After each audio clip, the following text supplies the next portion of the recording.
జయ గురమ్మ.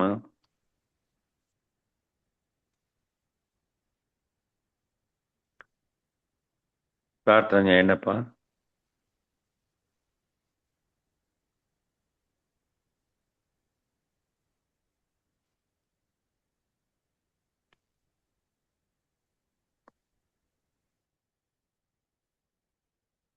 ఎవరో ప్రార్థన చేసేది? వెంకటేష్ ఆ, రాలేదా? ఎంటర్ అవుతున్నాడు.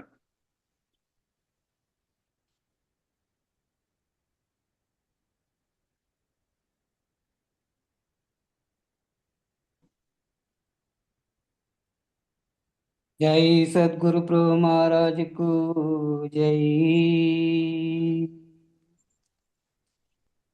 గురు బ్రహ్మ గురు విష్ణు గురుదేవో మహేశ్వర, గురు సాక్షాత్ పరబ్రహ్మ తస్మై శ్రీ గురువే నమః. గురువే సర్వలోకానాం విసజే భవరోగిణాం నిధియే సర్వవిద్యానాం శ్రీ దక్షిణామూర్తియే నమః. బృహద్వాదిష్టసిద్ధాంతం పూర్ణబోధోపదేశికం శ్రీ వెంకటేశ్వర యోగేంద్రం సద్గురుభ్యో నమో నమః. ఆత్మానాత్మ అతీతమనిశం కేవలాత్మోపదేశికం శ్రీ వేముల రామయ్యార్య యోగేంద్రం సద్గురుభ్యో నమో నమః. చరాచరమతీతం చ అచల పూర్ణోపదేశికం శ్రీ పూర్ణానంద పుల్లయార్య సద్గురుభ్యో నమో నమః. పూర్ణబోధ సుధానిధిం పూర్వపుణ్యఫలప్రదం వేదాంతానంద సద్గురుం వెంకటరమణార్య గురుం భజే. పూర్ణానంద పుల్లయార్య పుత్రరత్న మహాగురుం విష్ణానంద విభం దైవం కృష్ణమూర్తి నమో నమః. పరబ్రహ్మానందవర్షం పరాపర సమాదర్శం జ్ఞానాజ్ఞానతీతానంద శ్రీ అశ్వత్థార్య నమోస్తుతే. సర్వకాలాకాల ప్రత్యక్షం సర్వోత్తమ సుశాశ్వతం విరహితానంద గురుం శ్రీ వెంకటదాసార్య గురుం భజే.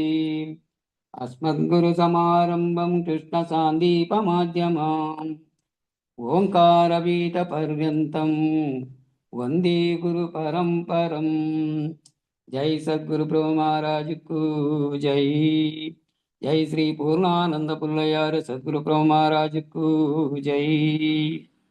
అదిగోరా గురు కీలకం జీవా కనరా, అల్లదిగోరా గురు పాదుకం, అదిగోరా గురు పదము అచల రాజ్యం అంతా, ఆది అంత్యము లేక అంతటా నిండినది, అదిగోరా గురు కీలకం జీవా కనరా, అల్లదిగోరా గురు పాదుకం. శ్రీహరి సూర్యునకు తేటపరచిన పదము, యాజ్ఞవల్కి జనక చుకులు పట్టిన పదము, అదిగోరా గురు కీలకం. సాందీపులును కృష్ణ రుక్మిణి మాతకు అర్జున ఉద్ధవులా నాదరించిన పదము, అదిగోరా గురు కీలకం జీవా కనరా, అల్లదిగోరా గురు పాదుకం. శ్రీధర శివరామ శిష్య పరంపరము శక్తి ద్వయములు లేక శుద్ధమయ్యున్నది, అదిగోరా గురు కీలకం జీవా కనరా, అల్లదిగోరా గురు పాదుకం. చొక్కము ఈ బోధకెక్కడ ఈడవును, తక్కిన బోధల దిక్కు చూడకు మళ్ళీ, అదిగోరా గురు కీలకం జీవా కనరా, అల్లదిగోరా గురు పాదుకం. పరిపరి విధముల పరువాలు బెట్టకు మరి వైరాగ్యము చేత మానుకోనుండాడు అదిగోరా గురు కీలకం జీవా కనరా అల్లదిగోరా గురు పాదుకం భవనాశ స్థితి లేని పద్ధతి బోధ చౌరంగా వినిపించు చాటేలా మాటేలా అదిగోరా గురు కీలకం జీవా కనరా అల్లదిగోరా గురు పాదుకం సంతతమొకరీతి సకల దేశములందు అంతటా నిండున్నదదిగో పరిపూర్ణము అదిగోరా గురు కీలకం జీవా కనరా అల్లదిగోరా గురు పాదుకం ఈ పరమ గోప్యము ఎవరెరుగారో అయ్యా నా పలుకు మదిలో నాటిన వారికి అదిగోరా గురు కీలకం జీవా కనరా అల్లదిగోరా గురు పాదుకం పలుకన్నా పలుకాక తలపన్న దెరుగాక చలియండ వానల నలయాక నిలచుండు అదిగోరా గురు కీలకం జీవా కనరా అల్లదిగోరా గురు పాదుకం ఈ బుద్ధి ఇక మానాకే బుద్ధి బూనకు ఏ బుద్ధి బూనినా నీ బుద్ధి చెడిపోవు అదిగోరా గురు కీలకం జీవా కనరా అల్లదిగోరా గురు పాదుకం పల్లపోతుల పుల్ల యారుండు శ్రీ గురుడు పలుకుల కందని పరిపూర్ణమును తెల్పే అదిగోరా గురు కీలకం జీవా కనరా అల్లదిగోరా గురు పాదుకం రమణయ్య దాసునికి రమ్యముగా బోధించి రాజమార్గము తెల్పి రైతంబో ఎరిగించే అదిగోరా గురు కీలకం జీవా కనరా అల్లదిగోరా గురు పాదుకం జై సద్గురు ప్రభు మహారాజుకు జై ఇందుగల గురు భక్త మండలికు జై గురు పరంపరముకు జై జై గురుదేవ జై గురుదేవ. అందరికీ జై గురు. గురు పరంపరంకు జై.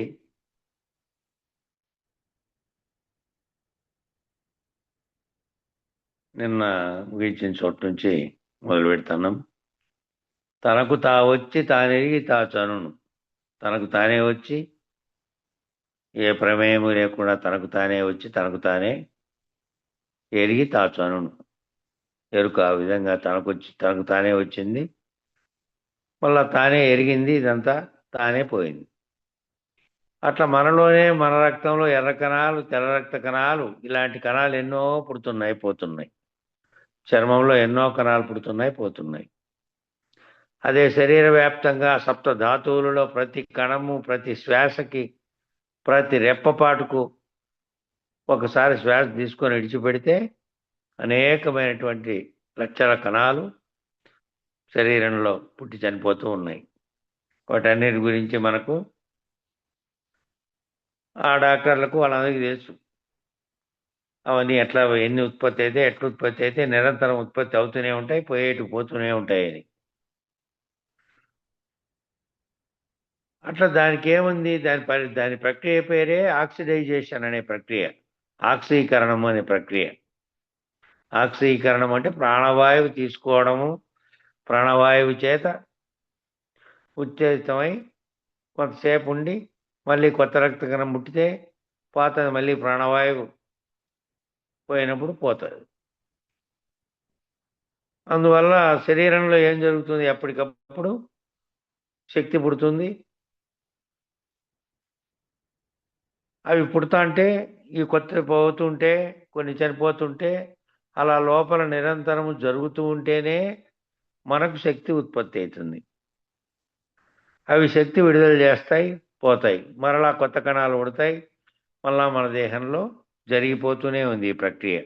మనం తిన్న ఆహారం మళ్ళా అది అరగి రక్త కణాలు పుట్టి అందులో రక్త కణం లోపల ప్రాణి ఒకటి కదలాడి ఈ కదలికలన్నింటికీ కారణమైంది మరి బయటికి కనపడవు. ఆ కణంలోనే ఒక జీవి ఉంది. కాబట్టి దేహంలో నిరంతరము మన దేహంలో మనకేం తెలియటం లే, బయటికి ఇవి బయటికి తెలియదు, అవి జరుగుతూనే ఉన్నాయి. మనకేం ఎరుకలేదే అన్నామనుకోండి, మనకేమి లోపల జరిగేది ఏమన్నా మనం చూస్తున్నామా? అట్లా తనకు తా వచ్చి తనలేమి నిజమని తనకే తోచును. తనకు తానే వచ్చింది, తనలేమి తాను లేనిదని, నిజానికి ఉన్నది ఒక్కటే ఉన్నదనేది, ఎప్పటికీ శాశ్వతంగా ఉన్నదని, అది స్వతసిద్ధంగా ఉన్నదని, దానికి ఎటువంటి దాంట్లో ఎటువంటి పరిణామాలు జరగవని, మార్పులు అనేటివి ఉండవనేది ఎప్పటికీ ఒకలాగే ఉందని, ఇదే తనకు తానే వచ్చి రకరకాల పరిణామం చెంది లాస్ట్కు కృషించి నశిస్తుంది అనేది దానికి తోచింది. చూస్తే మనకు అర్థమైపోలే, తనలేమి తనకే తోచును. మనకు కూడా విచారణ చేత తెలుసుకుంటే మనలేమి మనకు కూడా తెలుస్తుంది. విచారణ చేత లేకుండా పోయినారంటే అంతకుముందంతా లేకుండా, శరీరం లేకుండా మనకంటే ముందు పుట్టోళ్ళంతా ముసలోళ్ళై చనిపోయినారు, అట్లా కాదు. ఇట్లా గురువు చేత ఎవరైతే జీవన్ముక్తిని పొంది శరీరం ఉన్నట్టుగానే లేకుండా ఎట్లయిపోతున్నారో వాళ్ళు అట్లా ఎరుకురహితం చేసుకుంటే ఇక మళ్ళీ రాకడా పోకడకు కారణమైన దాంట్లోకి రారు, రహితమైనటువంటి స్థితిలోకి పోతారు.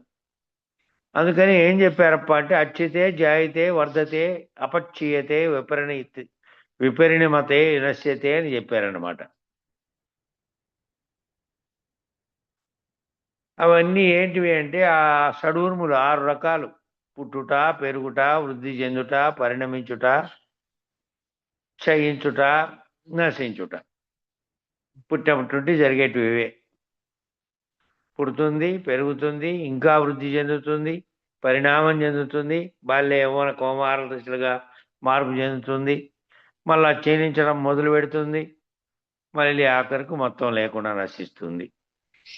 ఇలా ఇవన్నీ జరిగిపోతున్నాయి కదా. మరి ఇవన్నీ జరుగుతున్నాయి, ఇవన్నీ నీలోనే జరుగుతున్నప్పటికీ, నీకు తెలియబడుతున్నప్పటికీ, ఈ జరిగిపోతున్న దానంతటికీ సాక్షిగా ఉన్నవాడెవడు? వాడే కదా నేననేటువంటి వాడు. ఆ నేనని శరీరంలో చేరి నేనంటున్నావే, ఆ నేనదే ఈ సర్వమును గుర్తెరుగుతున్న నేను. ఆ గుర్తెరుగుతున్న నేనుకు తెలుసు తను పుట్టినప్పుడు ఎట్లున్నాడో తెలుసు, బాల్యంలో ఎట్లున్నాడో తెలుసు, పెద్ద నుంచి ఎట్లున్నాడో తెలుసు, చిన్న దశ వచ్చిన తర్వాత ఏమైతుందో కూడా తెలుసు. ఆ నేనే బ్రహ్మము, ఆ నేనే అఖండ ఎరుక, ఈ సృష్టికి కారణమైనటువంటి బ్రహ్మం ఆ నేనేనని నువ్వు ఈ విచారణలో తెలుసుకోవాలి. ఈ నేనే అనంత విశ్వంలో పరబ్రహ్మమైంది. ఒక బ్రహ్మాండానికేమో బ్రహ్మము. ఈ బ్రహ్మాండాలు ఇట్లాంటివి ఏర్పడడానికి ఏ దాని చేత ప్రకాశం కలిగిందో అది పరబ్రహ్మముగా ఉన్నది. ఒక వ్యష్టిగా పిండాండానికి ఆత్మ, వ్యష్టిగా ఏదైతే ఉందో అది పిండాండానికి ఆత్మ, బ్రహ్మాండానికి పరమాత్మ అనేది ఉంది కదా, పరబ్రహ్మం. అనంత విశ్వంలో పరబ్రహ్మం అనే దానికేమో ఒక బ్రహ్మాండానికి బ్రహ్మము అన్నారు. పిండాండానికి ఎవరు? పిండాండంలో ఉన్న నేను ఆత్మగా ఉంది ఇక్కడ. కాబట్టి ఆత్మ ఎవరు? నేనే ఇక్కడ ఆత్మగా ఉన్నది. అఖండ ఎరుకుగా తీసుకుంటే బ్రహ్మాండమంతా నిండి ఉన్న బ్రహ్మంగా ఉన్నది.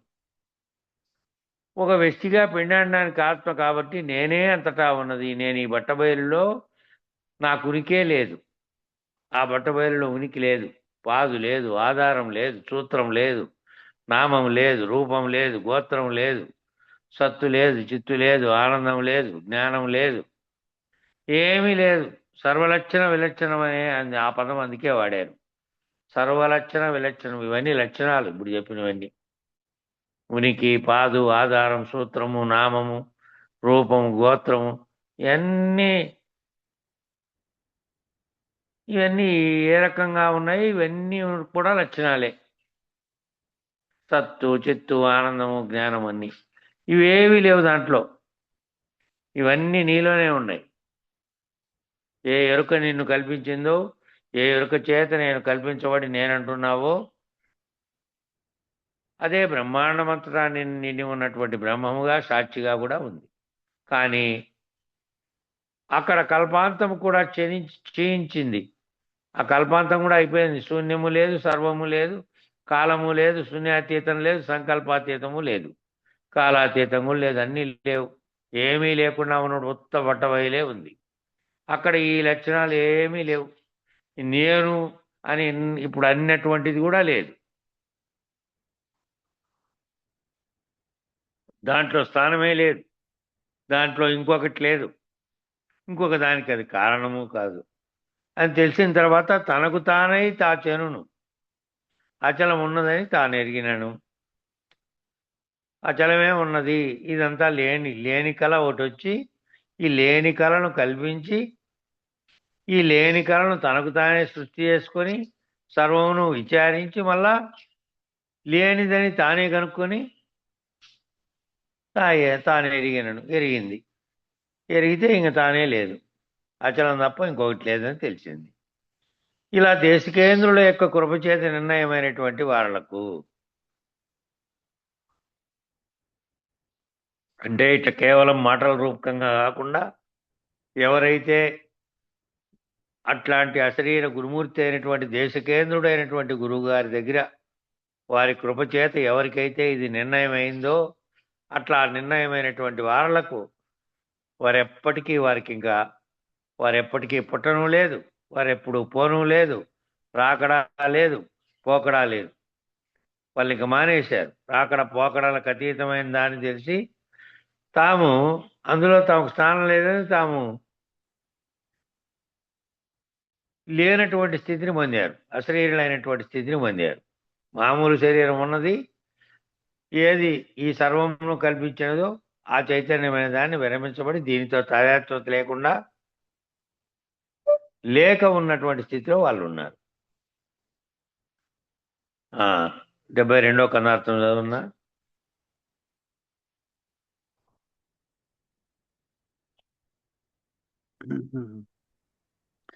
పరిపూర్ణములో దోచుచు ఎరుకే తనకు తానే ఏర్పడ వినుమి. త్వరటలు 9 గలదై తరితీపులను అందుచుండి తనువానదగుచో అచలంబున్నదని తాలేననుచో మరుగిట్లెరుకకు తెలియా ఎరుకే నిల్వదు గాని పరిపూర్ణముండు దాన్నెరిగేదెట్లిక గుర్తు తనువానదగుచో అచలంబున్నదని తాలేననుచో. జై గురుదేవ. పద విభజన. పరిపూర్ణములో తోచును.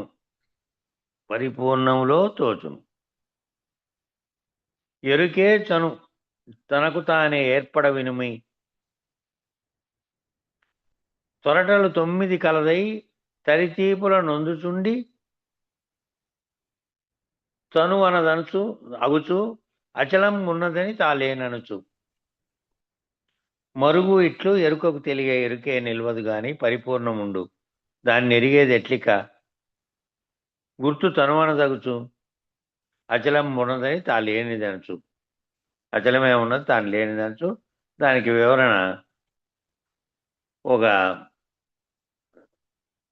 మేలుకొల్పులోడికి ఉదాహరణ చెప్తున్నాడు. జీవా మేలు కొనవే 21,600 జరుగు హంసలు తరుగునాయువు అనేది జీవ మేలుకో 21,600 అంశాలు జరుగుతూ ఉంటాయి.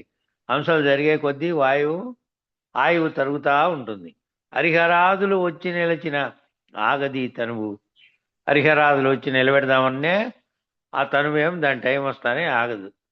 జీవా మేలుకొనవే, మేలుకో ఈ జీవా అని దాంట్లో చెప్తున్నారు.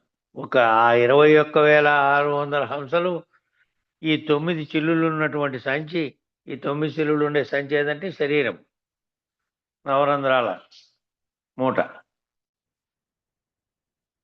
కాబట్టి ఇది ఏమవుతుంది, చిల్లులు ఉన్నటువంటి సంచిలో పైకి కిందికి కొట్టుకుంటూ ఉన్నాయి, తిరుగుతూ ఉంది ఈ వాయువు. ఒక బోర్ ఉందనుకోండి, ఆ బోర్కి ఒక రంధ్రం ద్వారా దాంట్లో గాలి నింపాము. ఆ రంధ్రాన్ని మూసివేస్తేనే ఆ బోర్ దాని ఆకారాన్ని కలిగి ఉంటుంది. బోర్ అంటే ఏది? ఒక గాలిలో ఎగిరేటువంటి బెలూన్, ఊపిరిబుడ్డ అంటారే మన రాయలసీమలో, అది బూర అంటారు దాన్ని ఆంధ్ర వాళ్ళు. బూర ఊపిండేది అనమాట, ఊపిండే తిత్తి. బాగా ఒక రంధ్రం పెట్టి గాలి ఊపామనుకో, ఇంతలా ఉబ్బింది. తర్వాత ఆ రంధ్రాన్ని మూసేస్తే ఆ బోర దాని ఆకారంతో అట్లే ఉంటుంది. అలా మూసేసిన కొద్ది కాలం తర్వాత మళ్ళా బోరలో గాలి ఉన్న క్రమంగా బయటికి పోతే బయట ఉండేటువంటి పీడన ప్రభావం చేత అదంతకదే వెళ్ళిపోతుంది. బొక్క ఏం పడాల్సిన పనిలే. ఇక బొక్క పడితే అప్పటికప్పుడే పటామంటుంది. కాబట్టి బయటికి వెళ్ళిపోయి బోర్ల మరలా మామూలు అయిపోతుంది. మరి ఒక్క రంధ్రము ఉన్నటువంటి గాలిబోర ఉపమానాన్ని చూస్తే, మరి 9 రంధ్రాలు ఉన్నటువంటి గాలిబోర ఈ శరీరం. అక్కడ కూడా చూడండి, బయట గాలి పీడనం ఉంది. ఆ పీడనం ఉన్న గాలిలో నుంచి బోరలోకి అధిక పీడనంతో గాలిని పంపిస్తే, బయట ఉంది వాతావరణంలో గాలి, దాంట్లోకి కూడా గాలిని పంపిస్తే అదేమో అది ఆవరణలో గాలిని బంధించి ఆ బోరకు ఒక ఆకారాన్ని సృజించాం. ఒక ఆపిల్ కాయలాగానో, ఒక హంసలాగానో, చిలకలాగానో ఏదైనా బొమ్మ ఉందనుకో, ఏమిటిది ఊపిరిబుడ్డకే బొమ్మ ఉండే ఊపిరిబుడ్డలు కూడా ఉంటాయి. ఊపినామనుకో, ఊపితే అదేమైంది, దాని ఏ ఆకారంలో ఉందో ఆ ఆకారం వచ్చింది. ఆ గాలి ఊపంగానే చిలకలాగానో లేదంటే రకరకాల ఆకారాలు పెట్టాము.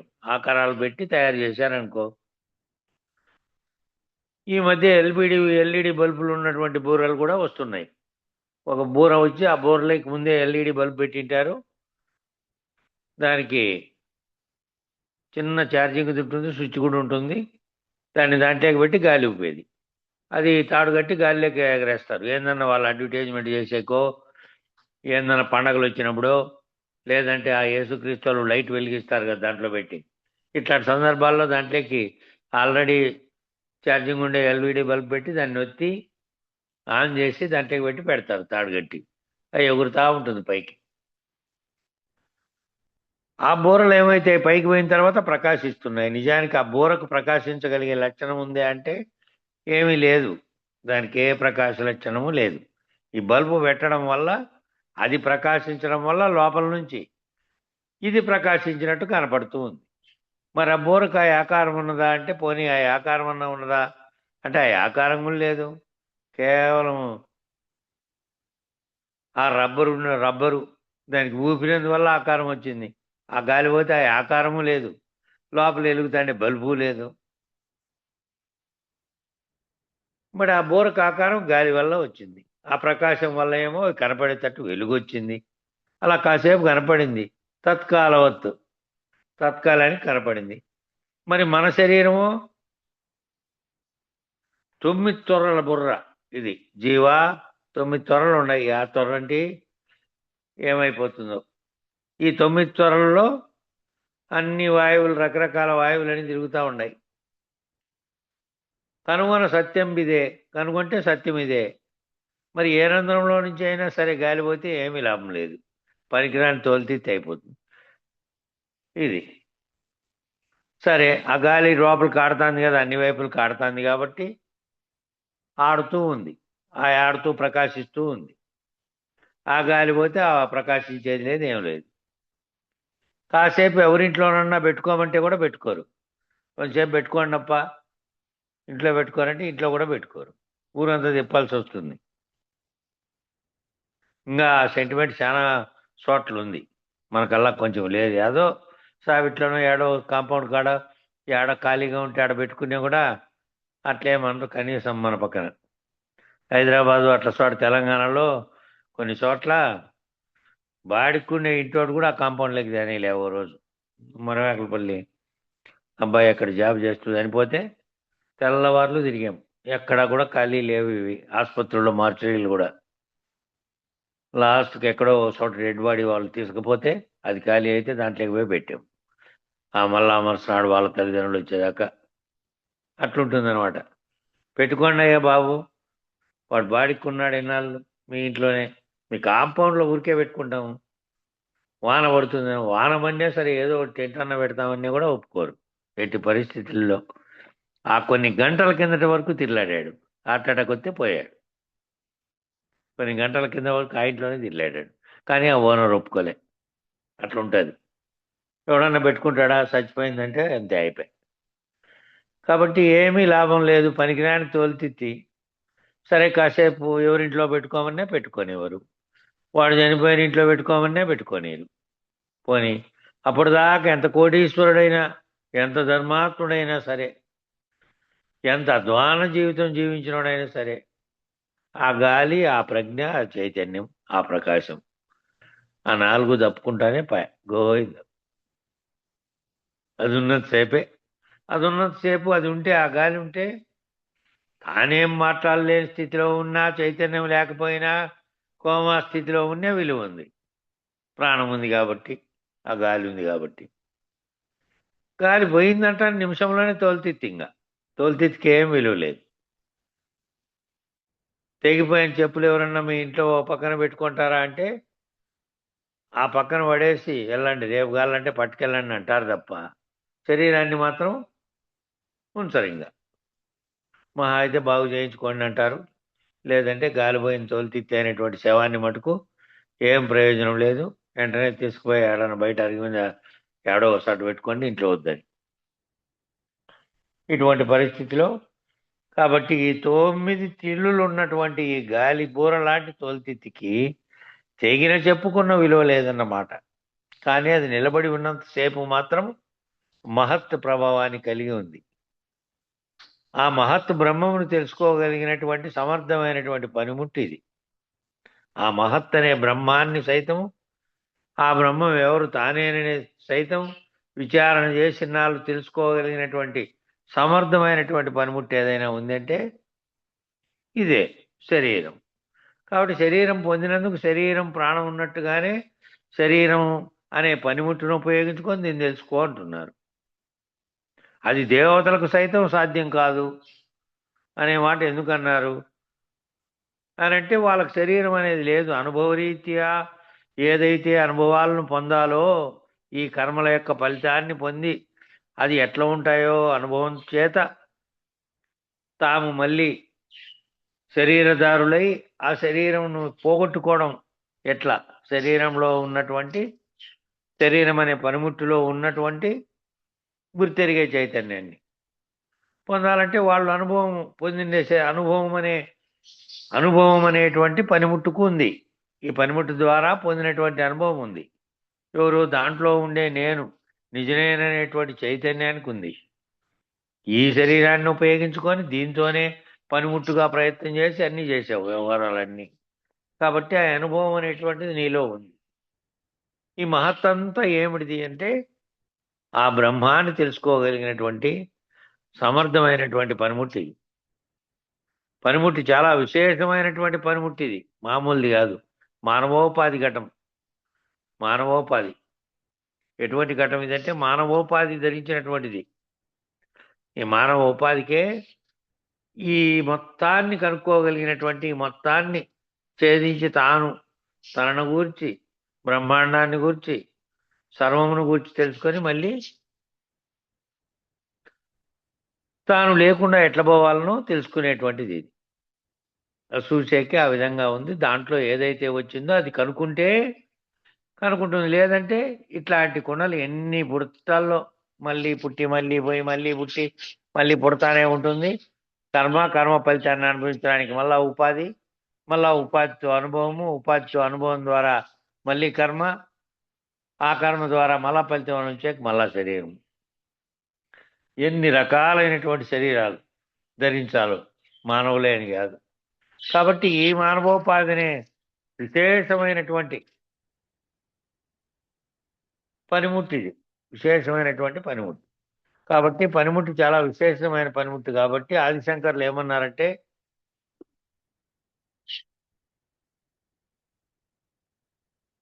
ఆదిశంకర్ల వారు ఏమన్నారంటే, నానాఛిద్ర ఘటోదర స్థిత మహాదీప ప్రభాభాస్వరం జ్ఞానం యస్యతు చక్షురాదికరణ ద్వారా బహి స్పందతే జానామీతి యమేవ భాంతమనుభాత్యే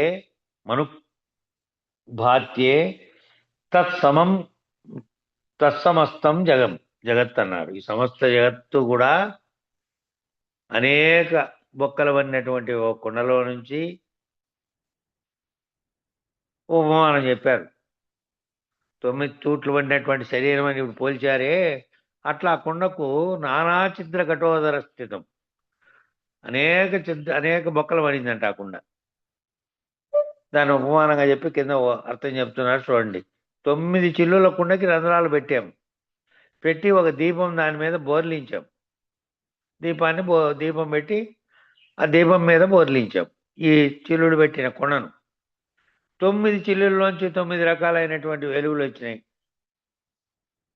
వచ్చి బయట ప్రకాశాలుగా పడ్డాయి. బయట గోడ మీద ఒకటి పడింది, జాడి మీద ఒకటి పడింది, పూల మీద ఒకటి పడింది, పుస్తకాల మీద ఒకటి పడింది, జంతువుల మీద ఒకటి పడింది. ఇట్లా 9 రకాలలోంచి మధ్యలో పెట్టారు దీపం. 9 పక్కల్లోంచి 9 వైపులకు పోతుంది అది, దాని ప్రకాశం పోయి వేరు చోట్ల పడుతోంది ఆ వెలుగు. ఇంకో దాని మీద ఇట్లా పడింది. ఇట్లా రకరకాలుగా ఆయా ప్రకాశాలు వెళ్ళి పడి ఆయా జగత్తులో ఎక్కడైతే అవి పడ్డాయో ఆయా జగత్తు యొక్క లక్షణాలు, ప్రతిబింబాలు, విషయాలు అన్నీ తోచినాయి.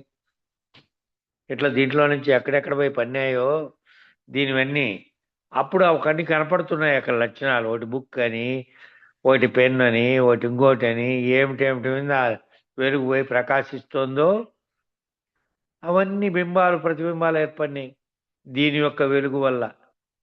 ఎవరికి తోచినది ఇది? ఎవరికి తోచినాయి? ఆ ప్రకాశం వల్ల లోపల ఉన్నటువంటి ప్రకాశానికి తోచినాయి అందామా, లేకపోతే ఆ కుండకు తోచినాయి అందామా, లేదు ఈ కుండలో కొట్టుకుంటున్నటువంటి గాలికి తోచినాయి అందామా? కుండలో గాలి కూడా ఉంది, గాలి లేకపోతే దీపం ఎలగదేడా ఆరిపోతుంది. బొక్కలు పెట్టిన కుండ అయితేనే ఉంటుంది, లేదు ఏమీ లేని కుండ పెట్టారు దాని మీద, వెంటనే ఆరిపోతుంది దీపం. గాలి లోపల, గాలికి దానికి కూడా ఆక్సిజన్ ఉండాల.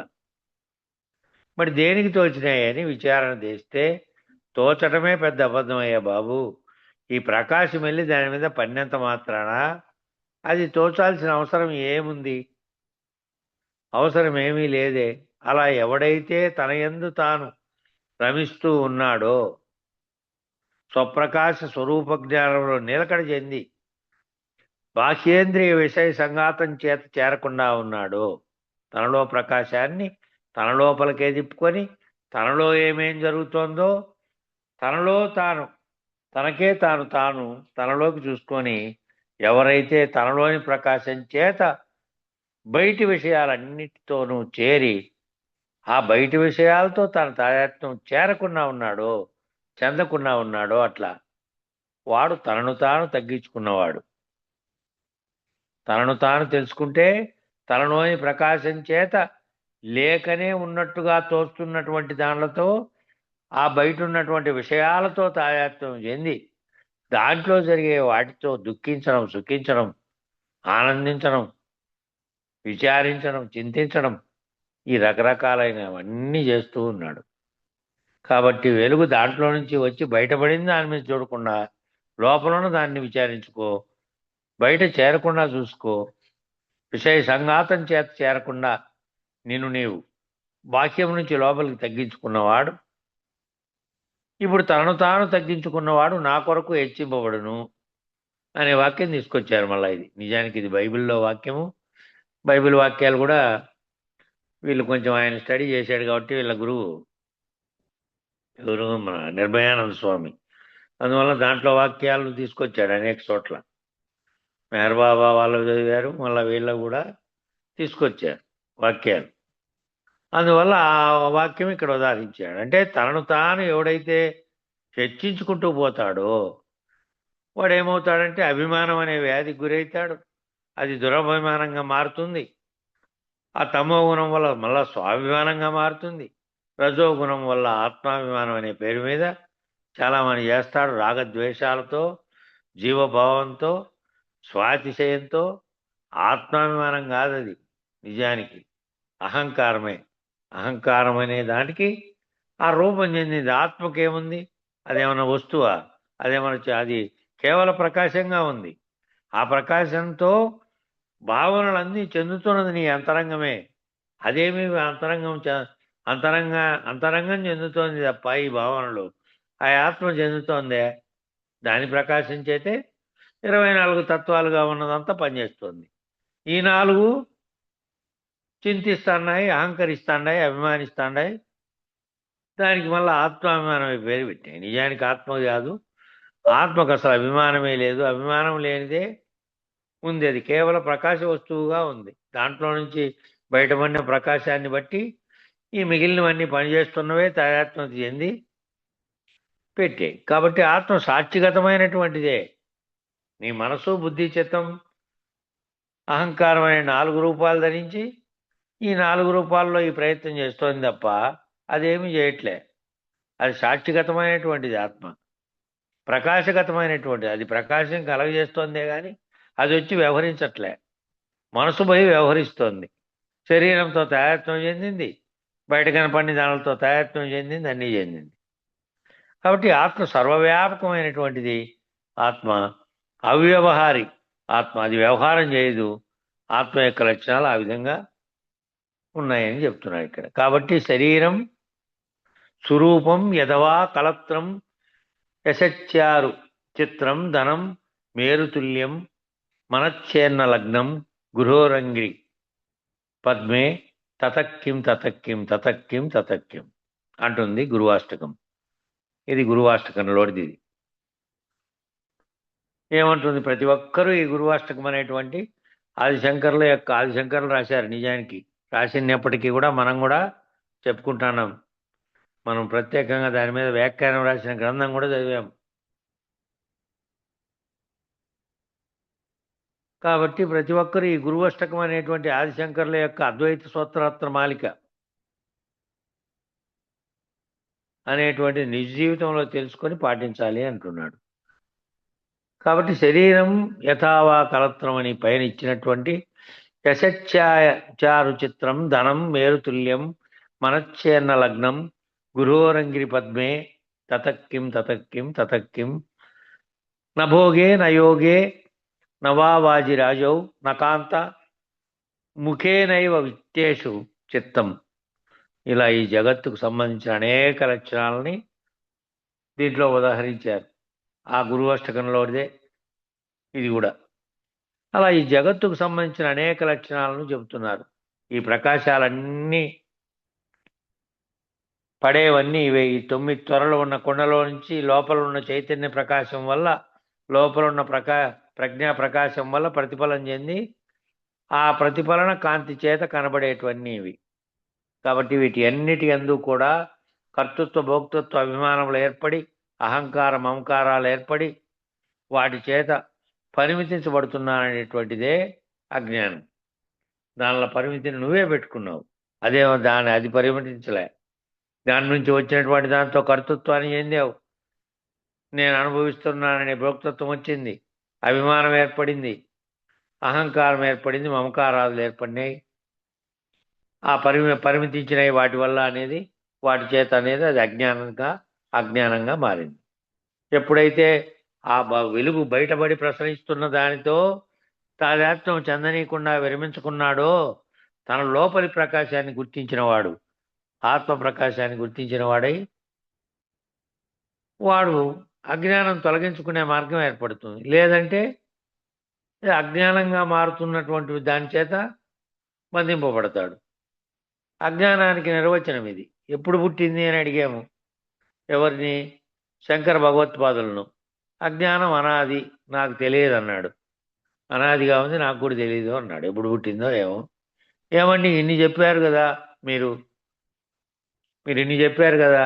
బ్రహ్మణోర్ అవ్యక్త అవ్యక్తాన్ మహత్తు మహదోర్ మహదంకార మహదంకారోద్ ఆకాశ ఆకాశాద్వాయ ఆకాశాద్వాయు వాయోరగ్ని అగ్నియోర్ అపహ అపయోర్ పృథ్వీ పృథ్వీయోర్ ఓషధి ఓషధియోర్ అన్నం అన్నంయోర్ జీవ అని ఇది ఆధారము.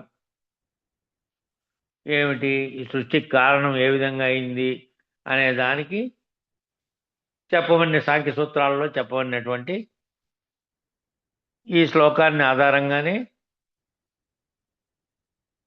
మళ్ళీ సాంఖ్యశాస్త్రంలో వాళ్ళు ఆ తెలుగులోకి రాసినటువంటి వాళ్ళు ఏ విధంగా పుట్టింది, బ్రహ్మము నుంచి వ్యక్తమై అవ్యక్తం నుంచి మహత్తు, మహత్తు నుంచి మహదంకారము, మహదంకారం నుంచి పంచతన్మాత్రలు అనేటివి, ఆ పంచతన్మాత్రల్లో మళ్ళీ సకల సృష్టి, దాంట్లో ఓషధులు, ఓషధుల్లో అన్నము, అన్నంలోంచి ప్రాణులు వచ్చినాయని బ్రహ్మాండోత్పత్తి లక్షణము, పిండాండోత్పత్తి లక్షణము అంతా దాంట్లో వచ్చింది. మన దాంట్లో కూడా వివరించినారు. మన సాంఖ్యంలో వచ్చింది, వృద్ధాది రామశతకంలో వచ్చింది, దానిలో వచ్చినటువంటి తద్జీవ సృష్టి ఇది. ఇట్లా క్రమసృష్టి అంతా చెప్పారు కదా. మరి అజ్ఞానం ఎప్పుడు పుట్టింది అని అడిగారు. ఇదంతా చెప్పారేమడి, ఈ సృష్టి అంతా ఇట్లా వచ్చిందని చెప్పారు కదా. మరి అజ్ఞానం కూడా ఎక్కడొచ్చిందో ఎక్కడి నుంచి వచ్చిందో అని చెప్పాలి కదా. అంటే ఎక్కడ పుట్టింది, అజ్ఞానం ఎప్పుడు పుట్టిందో ఎవరికీ తెలియదు. అజ్ఞానము జ్ఞానము రెండు ఎరికే. దానికి మూలం ఎక్కడి నుంచి వచ్చిందంటే దానికి ఎవరికీ తెలియదు. మూలం లేకనే వచ్చింది. బ్రహ్మం కూడా అనాదే. ఆ బ్రహ్మం అనాది. మరి ఈ అనాది అనేది రెంటికి ఉన్నది, దానికి దీనికి రెండిటికి ఉన్నది. ఒకటేమో అనాదిగా ఉండి మార్పు చేర్పులు లేకుండా ఉన్నది ఒకటి ఉంది. ఒకటేమో మార్పు చేర్పులు పరిణామాలు వికారాలు కలిగిండేది ఒకటి ఉంది. ఏంటయ్యా అంటే అజ్ఞానము లేక అవిద్య, అది కూడా అనాదే. అట్లాగే బ్రహ్మం కూడా అనాదే. అదేమిటండి అంటే పురాణాంతర్గతంలో కూడా ఇలాంటి లక్షణాలు ఒక చోట చెప్పబడినటువంటి సందర్భాలు ఉన్నాయని చెప్పాడు. సూర్యుడు తేజోవంతుడు కదా, ప్రకాశవంతుడు కదా, స్వప్రకాశ లక్షణం కలిగినటువంటి వాడు. అటువంటి సూర్యునికి భార్య ఛాయాదేవి అని చెప్పారు. ఏమంటే అసలు సూర్యుడు ఏమిటి, భార్య ఏమిటి, ఛాయాదేవి ఏమిటి, మనుషుల వలె ఈ పెళ్ళిళ్ళు ఏమిటి, గ్రహాలకు కూడా పెళ్ళిళ్ళు ఉంటాయా ఎక్కడైనా? ఇలాంటివి తెలివి తక్కువ ప్రశ్నలు అనమాట. ఆ ఛాయాదేవి అంటే ఏంది, నీడే. దానికి ఏముంటుంది, దాని ఎమ్మడి తెన్నంటి సూర్యునికి ఎన్నంటి ఏముంటుందంటే ఎమ్మడెత్తినే ఉంటుంది నీడ. పక్కకు పోమంటే పక్కకు పోతున్నాయి, కాసేపు ఏమన్నా ఆ ఎండ ఏడబడితే ఆడ నీడ అంటేనే ఉంటుంది ఎమ్మడితే. కాబట్టి ఇవన్నీ తెలివి తక్కువ ప్రశ్నలు అన్నమాట. ఇవన్నీ కూడా అలా చెప్పబడలే. అవన్నీ ఏమిటంటే సూచనప్రాయంగా చెప్పబడ్డాయి. దాని వెనుక ఉన్న నిజాన్ని చెప్పడం కోసమని పిల్లలకు అర్థమయ్యేటట్టు చెప్పే పద్ధతిలో చెప్పిన పద్ధతి ఈ పౌరాణిక పద్ధతి, సంజ్ఞారూపమైన బోధ. కాబట్టి దాన్ని అంటి పెట్టుకొనే ఇదే ఉంటుంది. జ్ఞానం అజ్ఞానం రెండు. ఇప్పుడు దాని నుండి తెలుసుకోవలసినటువంటి సత్యాన్ని తెలుసుకోవాలి.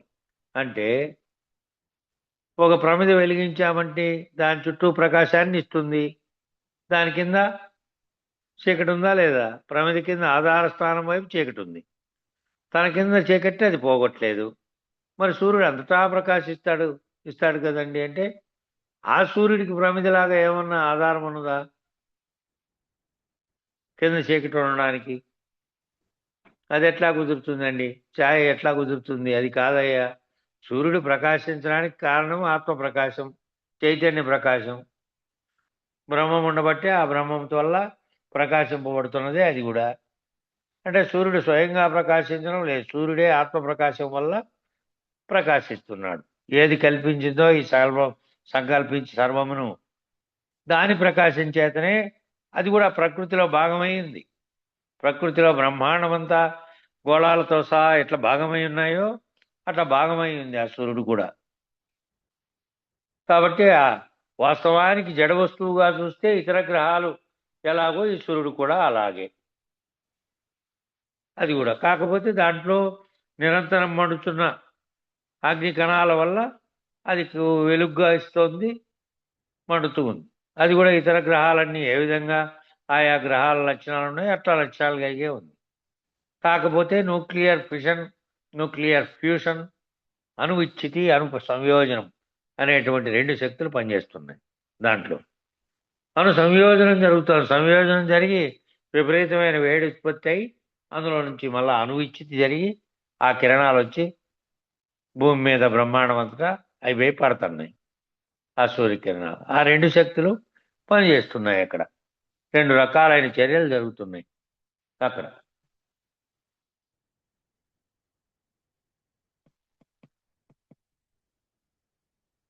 కాబట్టి దాంట్లో నుంచి ప్రకాశము, వేడి ఇత్యాదులన్నీ వెలువడి దాంట్లో నుంచి వెలువడినట్టువే. ప్రకాశం వెలువడుతోంది, వేడి వెలువడుతోంది. ఆ వేడి వల్లనే ప్రకాశం ఉత్పత్తి అయింది. లేకపోతే వేడి లేకుండా అది ఆ వేడిగానున్న పదార్థం కింద ఆరిపోయింది అనుకో, దాంట్లో ప్రకాశం ఎక్కడిదిగా. కాబట్టి బ్రహ్మాండం అంతా కూడా నవగ్రహాలతో కూడిన బ్రహ్మాండానికి అంతా ఆధారభూతంగా అదే ఉంది. దానిలో వెలువడుతున్నటువంటి ఆ వేడి వల్ల, అయస్కాంత శక్తి వల్ల మిగిలిన గ్రహాలన్నీ బ్రహ్మాండంలో వేలాడుతూ ఉన్నాయి. ఇంతింత బరువు ఉండేటువంటి ఆ వేలాడుతున్న గ్రహాలు తిరుగుతూ ఉన్నాయి. సకల జీవరాశిని తప్పింపజేస్తూ వాటిని పరిణమింపజేస్తూ ఉంది.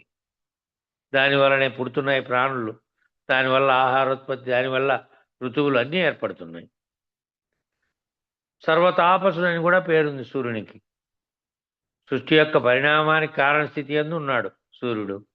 కాబట్టి ఆ ఏదైతే విచ్చితి, సంయోజనం అనే 2 జరుగుతున్నాయో ఆ సూర్యుడిలో ఆ లక్షణానికి ఆత్మప్రకాశం అని పేరు. మరి అదే ఆత్మప్రకాశము ఈ నానా చిత్ర ఘటోదర స్థిత మహాదీప ప్రభాభాస్వరం, ఈడ నానా చిత్రాలు కలిగినటువంటి బొక్కలు కలిగినటువంటి దీంట్లో కూడా అదే కదా వెలుగుతోంది. ఆ ఆత్మ ప్రకాశం అక్కడ ప్రకాశం వెలుగుతుంటే సూర్యుడిలో ఇక్కడ ఈ కుండలోడిది కూడా అదే వెలుగుతోంది కదా. కుండలో పెట్టే దీపం వల్ల ఈ నానాగా ఛిద్రములైనటువంటి బొక్కలు కలిగినటువంటి దీంట్లో నుంచి కూడా ఆ మహాదీప ప్రభాభాస్వరం, అది మామూలు దీపం కాదట, తైలంతో వెలిగించిన దీపం కాదయ్యా బాబు. అది సూర్యునిలో ఏ మహాదీప ప్రభ ఉందో ఆ మహాదీప ప్రభే నీలో కూడా ఉంది. ఆ శక్తికి రై అని పేరు. అంటే ఒక కిరణం, దాని తెలుగులో అనుకోవాలంటే ఎక్స్రే అని పిలుస్తారు. రే అంటే కిరణం. ఒక్కొక్క సాంప్రదాయం ఒక్కొక్క పేరు ఒక్కొక్క విధానంతో బోధించినాయి. అదే ప్రాణశక్తిగా మనలో పనిచేస్తూ ఉంది. అటువంటి ప్రకాశమైనటువంటిదే అవయవమున జీవాత్మ చదివేడి తారకంచు పెరుగవలనన్న సద్గురుని కృపచే తారతమ్యము తరిచి కనుగొనుమా. ఆ లోపల ఎట్లా వెలుగుతుందో అది తెలుసుకోవాలంటే మనలో ఆ జీవాత్మ చదివేడి తారకం ఏ తారకం అయితే ఉందో ఆ తారకంలో చూపు పెరిగి దాన్ని గుర్తెరిగితే, దాని చూపు ఎరగాలంటే సద్గురుని కృపచే తారతమ్యం కనుక్కోవాలి. ఈ ప్రకాశం కలుగుతోంది. ఆ ప్రకాశం చేత తాను తనలోని ప్రకాశం వల్ల తను ఏం కనుక్కోవాలో అది కనుక్కుంటే, తన ప్రకాశం చేత బాహ్య వస్తువులను గుర్తించి దాన్ని గుర్తించడం కాదు, లోపల జరుగుతున్న జీవహంసలు, ఈశ్వర హంసలు, ఇంకా లోపల జరుగుతున్నటువంటి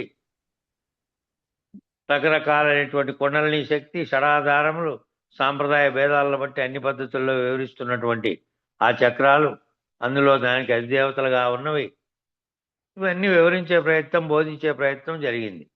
కానీ ఆ యోగ పద్ధతుల్లో ఏ రకంగా చెప్పినా వాస్తవికమైన జ్ఞానం ఒక్కటే. ఏమంటే మహాదీప ప్రభాభాస్వరం. భాస్వరం అని ఎందుకు వేశారండి అంటే, భాస్వరం అనేది ఒక నిరంతరం మండే లక్షణం ఉండేది. ఆ భాస్వరం అనేది బయట సీసాల్లో పెట్టింటారు, కెమికల్ అది. కొంత తీసి ఇట్లా తేమలో నుంచి తీసి ఇట్లా బట్ట మీదకి వేసారనుకో వెంటనే అంటుకుంది, నీళ్ళల్లో తీసినా కూడా. భాస్వరానికి ఉన్న లక్షణం అది.